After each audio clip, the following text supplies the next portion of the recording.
Halo semua, di sini dengan Modi. Saat ini saya akan melakukan review dari Mito A300. Oke, kita langsung mulai saja. Kita mulai dari desain. Desain dari Mito A300 ini memiliki tampak depan yang bisa dibilang tidak begitu buruk ya. Justru kesan premium terlihat dari lapisan chrome yang memeluk bagian depan ponsel. Speaker grill juga terlihat begitu kokoh. Namun ini bisa dibilang sebagai suatu ilusi karena speaker grill yang cukup besar ini hanya terlihat 9 lubang saja yang benar-benar bolong. Jadi yang lainnya hanya hiasan saja. Di bagian depan juga tampak 4 buah tombol kapasitif yang terdiri dari home. Coba. Oke, ada home, menu, back, dan search. Dan juga Mito A300 ini tidak memiliki kamera depan, ya cukup disayangkan karena sehingga salah satu fitur dari Android Ice Cream Sandwich yaitu Face Unlock tidak dapat digunakan. Desain premium Mito A300 ini akan hilang jika melihat betapa tebalnya ponsel ini. Untuk tahun 2013 bisa dibilang ponsel ini sangat tebal ya. Lanjut aja, di sisi kanan ponsel terdapat tombol power dan lock. Di sisi kiri ponsel terdapat tombol pengatur volume. Di bagian atas ponsel ada 3,5 mm headset jack dan micro USB port. Di bagian bawahnya ada microphone. Kelihatan, ini dia. Microphone. Hanya satu mikrofon, tak ada mikrofon sekunder untuk noise cancellation. Kemudian di bagian belakang terdapat loudspeaker yang benar-benar loud dan kamera 3 megapiksel, berbeda dengan boxnya yang menuliskan 2 megapiksel di spec sheetnya. Bisa dilihat di sini. Kamera 2 megapiksel dan ternyata pas dites ini merupakan kamera 3 megapiksel. Kabar baik buat teman-teman semua. Dan flash, dan 3 megapiksel ini tidak disertai autofocus. Oh ya, tidak lupa juga di bagian belakang terdapat flip cover sebagai aksesori tambahan. Oke. Langsung saja. Untuk di sisi layar, Mito A300 ini dibekali layar sentuh berteknologi kapasitif seluas 4,5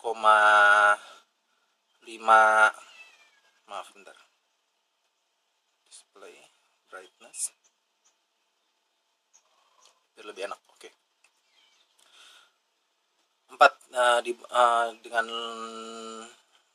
diameter 4 inch dengan resolusi HVGA atau HVGA yaitu 480 pixel x 320 sehingga menghasilkan kerapatan pixel hanya sekitar 144 ppi. Hanya sekitar 144 ppi saja, sehingga gambar yang dihasilkan tidak begitu tajam. Bisa dilihat saya juga menggunakan anti gores di sini. Tidak begitu terlihat karena pada awalnya anti goresnya hanya terpotong di sini, tapi saya minta untuk buat sendiri yang sehingga melapisi semuanya sehingga terlihat lebih bagus. Kenapa saya menggunakan anti gores? Karena biasanya saya tidak menggunakannya. Karena saya dapati jika tidak menggunakan anti gores, sensor dari ponsel ini cukup sulit untuk membaca gerakan tangan. Namun ketika pada saat itu saya lepas anti goresnya dan sensornya tidak begitu membaca dengan baik. Namun saya temukan bahwa hal ini terjadi hanya pada saya saja, tangan saya saja, karena ketika saya komplain ke toko, layar sangat responsif bila digunakan oleh penjaga toko tersebut. Jadi kesimpulan saya adalah kesalahan tidak terjadi pada layar ponsel, namun terjadi pada tangan saya. Sehingga mungkin buat teman-teman yang memiliki tangan yang mudah berkeringat seperti saya sarankan untuk menggunakan anti gores, karena ketika menggunakan anti gores tidak ada hal kesalahan baca dari sensor tadi tidak muncul di sini. Oke, layar Mito A300 ini juga Dia mendukung multitouch hingga 2 jari saja. Di sini kita bisa lihat hanya 2 jari ya. Kalau 3 dia tidak bisa terbaca. Oke. Sekian dari layar. Untuk interface-nya sendiri tidak begitu banyak perubahan, masih mengusung interface ciri khas Android Ice Cream Sandwich, yaitu vanilla. Masih sangat natural, tidak ada perubahan yang dilakukan oleh Mito. Bisa dilihat Android versionnya 4.0.4 masih Ice Cream Sandwich. Namun ada beberapa hal yang membuat ini berbeda, seperti contohnya quick setting di sini. Sekarang mungkin bisa dibilang hampir semua ponsel memiliki quick setting. Dan saya pengen teman-teman memperhatikan indikator baterai ya, sekarang 87. Biar teman-teman bisa lihat lagi performa dari baterai dari Mito A300 ini.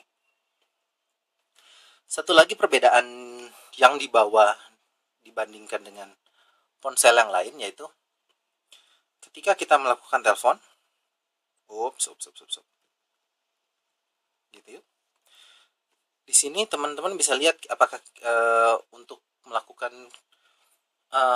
penelponan bisa disetting di atas ini. Ada always ask, jadi setiap kali kita melakukan telepon dia akan bertanya. Kita coba. Bertanya apakah kita menggunakan SIM 1 atau SIM 2. Atau bisa di set default di Telkomsel saja. Misalnya ini sangat berguna jika teman-teman ingin melakukan telepon, satu SIM yang pertama hanya digunakan untuk menelpon, dan untuk SMS hanya digunakan untuk ini SMS saja, yaitu SIM 2-nya. Jadi sama seperti halnya yang seperti tadi, apakah bisa ditaruh di di SIM 2 atau di SIM 1, atau selalu bertanya ketika teman-teman pengen pakai. Merupakan hal yang cukup membantu saya pemilihan tadi. Oke. Lanjut saja kita ke hardware-nya. Hardware dari Mito A300 ini dibekali prosesor dual core dengan clock speed 1 GHz dan RAM 512 MB, menjadikan ponsel ini sangat responsif di kelasnya. SoC yang digunakan juga merupakan SoC MT6577, besutan dari MediaTek, salah satu pembuat microprosesor dari Taiwan, yang terkenal menyediakan SoC dengan harga terjangkau. Bisa teman-teman lihat di sini, saya mau ngasih lihat hasil AnTuTu benchmark dan kuadrantnya. Dari hasil AnTuTunya saya dapat 8138. Dan kuadran standarnya saya dapat 2400. Ini kurang terlihat ya, saya buka. 2463. Cukup sulit dipercaya, dan hasil ini keluar dari ponsel dengan harga sekitar 700 ribuan. Oke. Dari sisi GPU-nya sendiri, Mito A300 ini ditanamkan prosesor grafis yaitu PowerVR SGX 531, dan hasilnya dia bisa mendapatkan sekitar 35,4 frame per second. Yang artinya adalah untuk mendapatkan experience atau pengalaman yang baik ketika bermain game 3D, minimal harus mendapatkan sekitar 30 fps dengan maksimal biasanya di antara 60 fps. Jadi bisa disimpulkan bahwa Mito A300 ini mampu menghandle game-game 3D. Oke.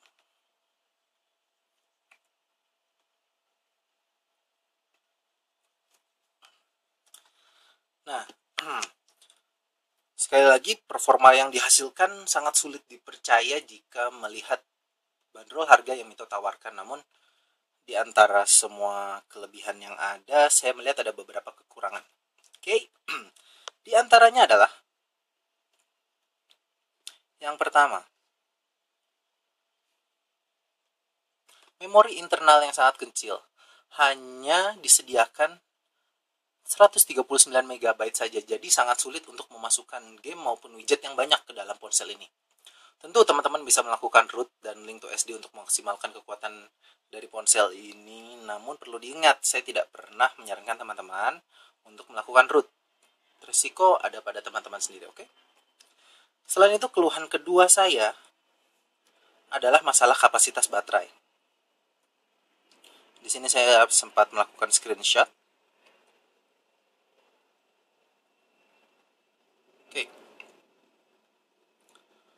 Untuk pemakaian standar dengan WiFi nyala, saya mendapatkan sampai 24% saya menghabiskan baterai selama 4 jam untuk mendapatkan 24% ini. Jadi selama 4 jam dia turun sampai 24%. Kemudian ada lagi. Dengan bermain full game, yaitu saya main Hungry Shark, selama 1 jam 3 menit dan 8 detik, baterai berkurang hingga 13%. Dan yang terakhir, dengan dual SIM nyala, tanpa menggunakan WiFi, hanya dengan mobile network saja, saya mendapatkan hingga 12% itu 6 jam, 38 menit, dan 12 detik. Di sini bisa dilihat screen on-nya ya hanya sebentar, ada browsing sedikit dan sebagainya.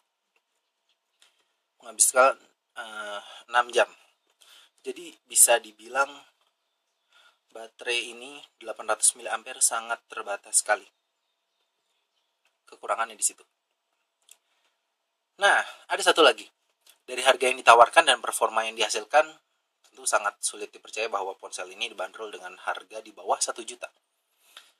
Namun, misteri tersebut akan terkuak sesaat lagi. Hal yang akan kita bahas saat ini adalah masalah sensor yang terdapat di ponsel ini. Sensor yang terdapat pada Mito A300 ini hanya ada accelerometer saja. Kalau teman-teman untuk informasi aja, accelerometer itu digunakan seperti game-game untuk Temple Run atau game-game yang lain yang memerlukan kontrol tilt, yang belok kiri atau belok kanan dan sebagainya, yang gitu. Atau auto rotate.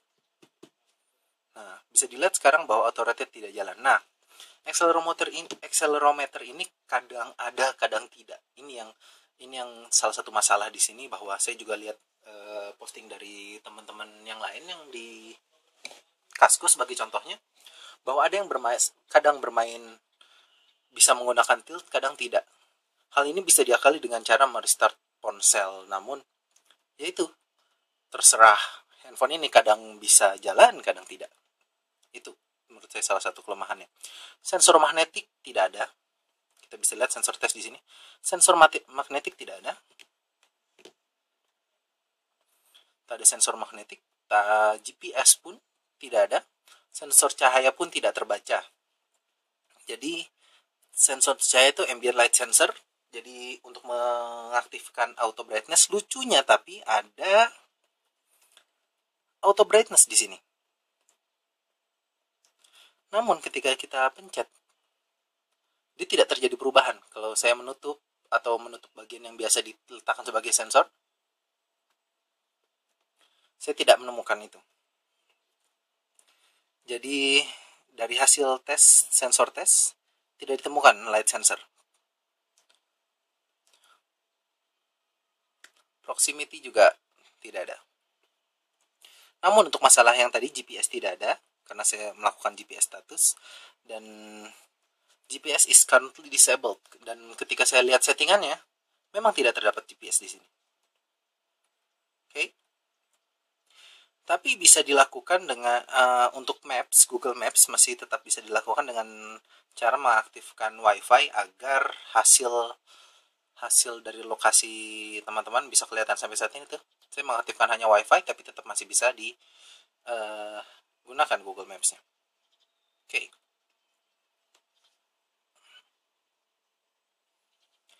Nah, untuk proximity sensor yang tidak terdapat pada ponsel ini, untuk informasi sekali lagi, proximity sensor adalah sensor yang digunakan ketika misalnya kita menelpon dan kita mendekatkan kuping kita ke sini, maka layar akan mati.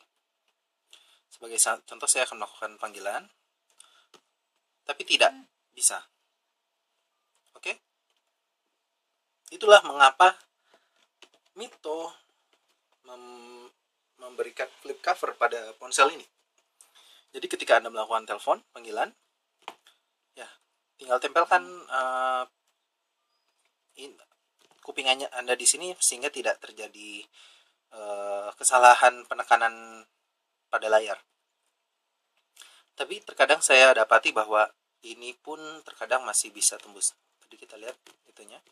Kita coba pencet-pencet. Kadang ada, kadang enggak. Coba saya pencet-pencet lagi.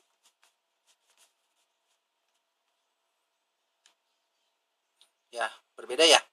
Berarti terpencet di salah satu tempat. Oke. Itu dia. Mengapa HP ini bisa harganya sangat murah. Salah satunya itu. Sekian saja untuk bagian pertama ini. Untuk bagian kedua kita akan membahas seperti salah satunya. Tadi saya lupa sebutkan bahwa ini terdapat TV, browsing performance, gaming performance, dan lain-lain. Dan kesimpulan juga. Oke, sekian saja dari saya untuk part 1 ini. Jangan lupa deh. Jangan lupa untuk berikan tanda like kalau misalnya teman-teman suka, dan di-share ke siapa saja, itu sangat membantu saya. Jadi ada mungkin saudara mungkin membutuhkan, tinggal di-share aja video review ini. Oke, terima kasih.